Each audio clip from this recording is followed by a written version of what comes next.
6-Minute Grammar. From bbclearningenglish.com.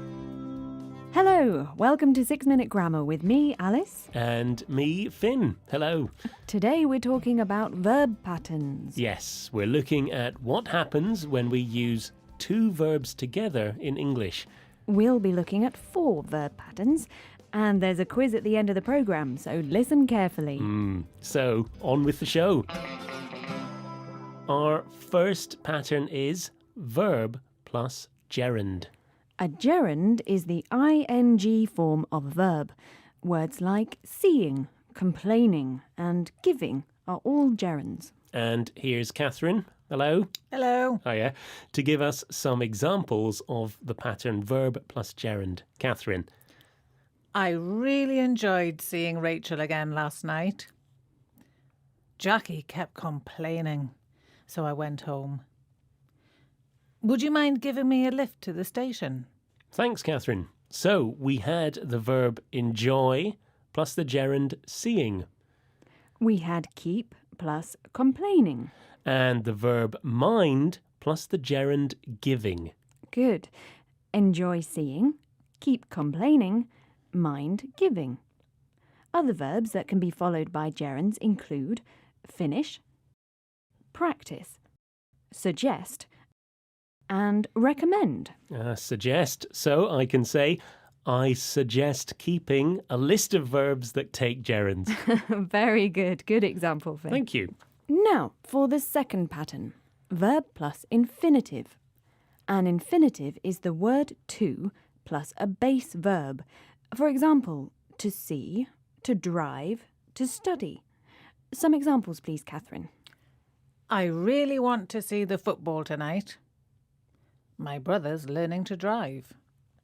Mario's hoping to study medicine. So that's want to see, learning to drive, hoping to study. Other verbs in this group are agree, decide, choose, and learn.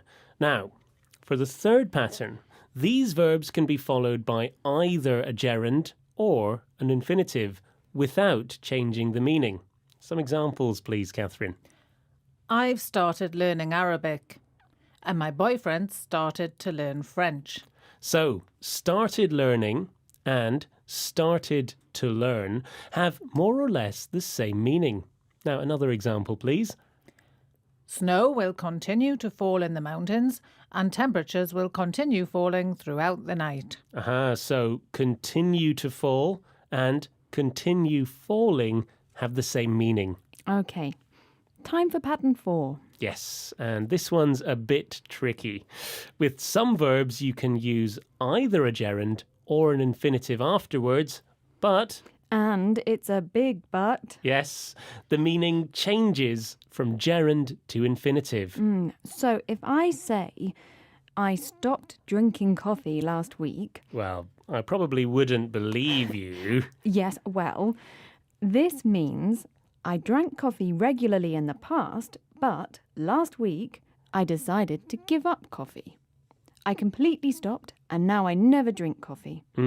But if I say, on my way home yesterday, I stopped to have a cup of coffee. This means that yesterday you interrupted your journey and you went into a cafe for a cup of coffee. So, very different meanings. Yes. Here's an example with the verb remember. We remembered closing the door. We remembered to close the door. Okay, in the first one, we formed a picture in our mind of us closing the door. The second example means we didn't forget to close the door. You're listening To bbclearningenglish.com. And it's time for a quiz. Question 1. Which is correct? A. They decided taking the train. Or B. They decided to take the train. Okay, so this is B. They decided to take the train. After decide, we need the infinitive. Yes. Number 2. A. Catherine hates cooking in the evening. B. Catherine hates to cook in the evening. And that's a trick question. They're actually both correct because after hate, you can use either a gerund or an infinitive. Yes, you can.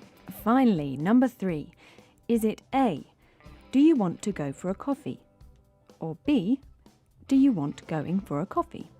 Now, this one is A, do you want to go for a coffee? Because after want, you need the infinitive. But, Alice, Yes. you said you'd stopped drinking coffee. Oh, yes, I did. I got you there. You did. Never mind.